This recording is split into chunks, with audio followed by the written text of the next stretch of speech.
the Egyptian, whom he had seen today, you shall see him again no more. Verse 14. For the Lord shall fight for you, and ye shall know your peace. So ito po ang scenario natin sa chapter 14 ng Exodus. Ito po yung mga Israelites, nag-trip po sila sa Egyptian, going to Promised Land. And habang nagtatravel po sila, nakarating po sila sa Red Sea. Red Sea pala. So, nung nasa Red Sea na sila, nagkaroon sila ng fear. Nagkaroon sila ng fear. So, sa atin naman, pagka tayo nasa dead end of our life, ano po ba ang magiging natin? Ang topic ng tema po natin sa ngayon is, what should we do when we are at the dead end? What should we do when we are confused? What should we do when we are hindi natin alam kung anong gagawin natin? For example, after Bible school, ano nang gagawin natin? After natin mag-aral, ano nang gagawin natin? Or sa trabaho natin, hindi natin alam yung purpose natin. So, ang una po natin gagawin, number 1 is to put our trust in God. Ilagay natin ang tiwala natin sa Panginoon. Every time na nagkakaroon tayo ng confusion, nagkakaroon tayo sa mga plans natin sa ating buhay. Ang tiwala po natin ibigay natin sa Panginoon. Ganun din po kasi ang ginawa ni Moses. Kung ang mga Israelites is nag-murmur, sabi niya po sa verse 13, and Moses sent the people, fearing not, huwag kayong matakot, diba? Stand still and see the salvation of the Lord, which he will show to you today. For the Egyptian, whom you have seen today, you shall see them again in your life. Kapag tayo po yung nasa dead end of our life, confused po tayo sa ating gagawin. Magtiwala po tayo sa Panginoon. Kasi po hindi po natin kaya ako sa sarili po natin. Ang sinasabi rin po sa Proverbs chapter 3 verse 5, trust in the Lord with all thy heart, and lean not unto thy own understanding. Na magtiwala po tayo sa Panginoon, huwag po tayo magtiwala sa kung ano kakayanan natin, kung anong mission magagawa natin. Every time na tayo po ay confused or nasa dead end ng ating buhay, magtiwala po tayo sa Panginoon, mag-lean po tayo sa katalinuhan na tinibigay sa ating mga Kristo ng Panginoon. And that thirdly, pag nagtiwala natin tayo sa Panginoon, make God our priority. Priority po natin ang Panginoon para mapatunayan po natin sa Panginoon na nagtitiwala po tayo sa Kanya. Kasi nung mga time na po ito, sa verse 11, chapter 14 ng Exodus, sabi dito, and they said unto Moses, because there were no graves in Egypt, thou was taken us away to die in the wilderness. Yung mga tao na nililig ni Moses is not to question po sa kanya, nagtatanong po sa kanya, nagtataw po sila sa pinagdalan sa mga ni Moses. Pero si Moses po is, ang priority niya po is sa Panginoon. Yung nakikinig siya sa Panginoon, nagtitiwala siya sa Panginoon, ang priority niya po sa Panginoon. Hindi niya po yung mga murmur ng mga Israelites, kasi hindi niya po yun binibigay sa kanya. Mas nakapokus po siya or pinibigay niya yung priority niya sa Panginoon. And ganoon din naman po sa atin, sa ating buhay ngayon. Dapat tayo po ay confused na i-priority natin ang Panginoon para mas ma-prove natin sa Panginoon na nagtitiwala po tayo sa Kanya. And sa letter B is, God will protect you. Pinag-protection na po sila dito ng Panginoon nung nakita ng Panginoon na nagtitiwala sa kanila. Ay nagtitiwala sila sa Panginoon. Sabi po dito, sa verse 19, and the angel of God, which went before the camp of Israel, removed and went behind them, and the pillar of the cloud went before them, face and stood behind them. Na yung protection ng Panginoon at yung presensya ng Panginoon nasa kanila, pagka nagtitiwala sila sa Panginoon, at naniniwala sila, na ililigtas sila ng Panginoon. Ano sabi ko sa verse 14, the Lord shall fight for you. Every time na may battle po tayo, may trials po tayo, lagi po natin isipin na kampi po natin ang Panginoon. Hindi po tayo iiwan ng Panginoon. Kung magtitiwala tayo, at gagawin natin siyang priority sa ating buhay. At nagkaroon na rin ng protection at presensya ng Panginoon kung tayo ay susunod sa Kanya.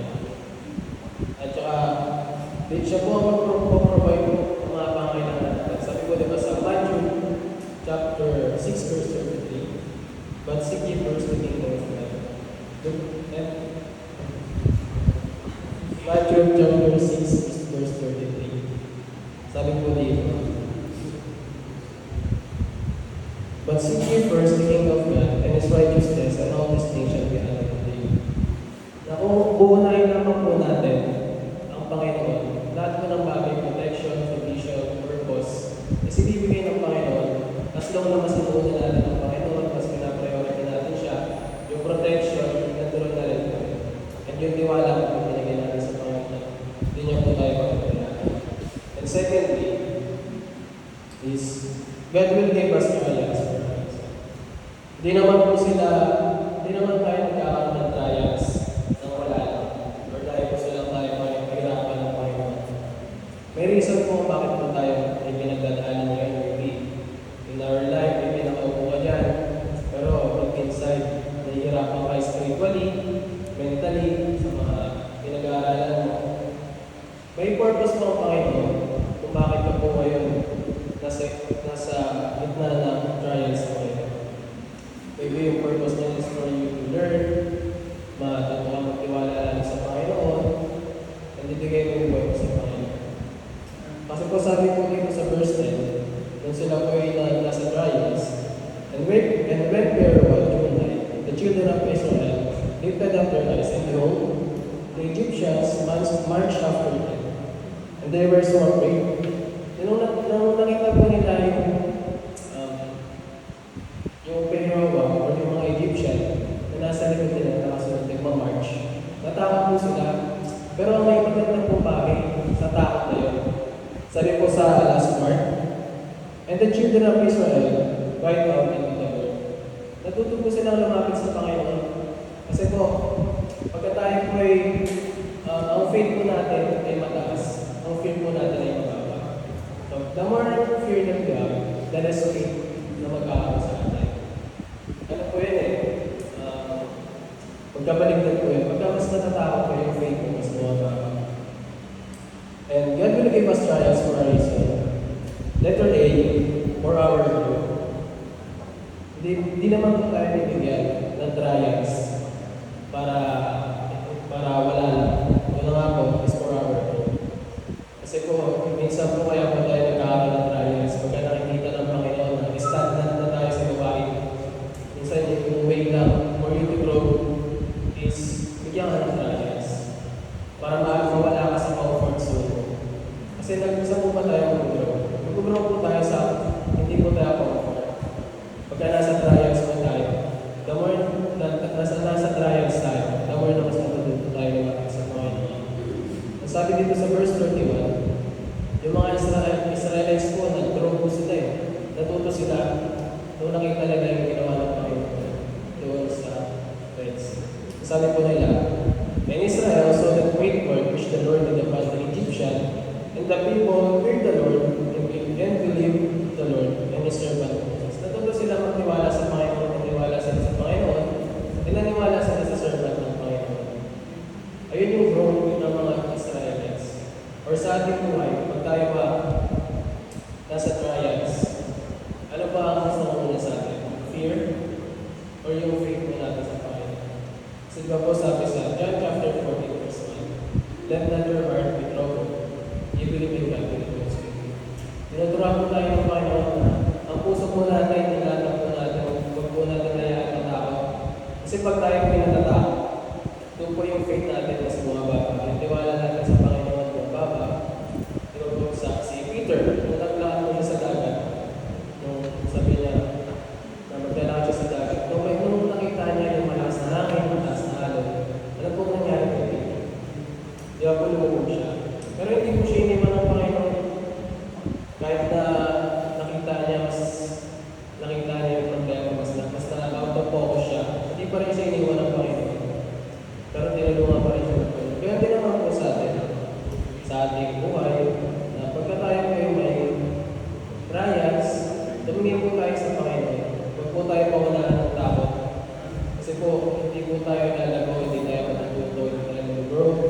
Kung tayo may laging, paunahan ng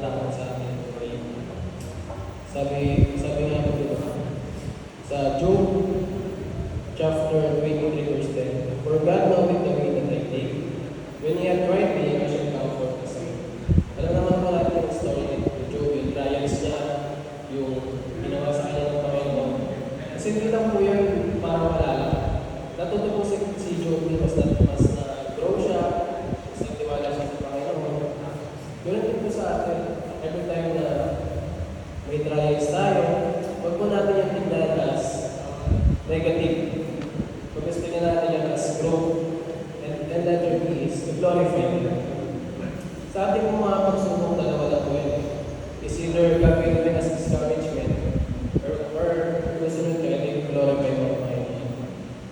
Dalawa lang mga pwede natin mag-response dyan. It's either mali-discourage ka or ma-encourage ka o mag-glorify ang Panginoon.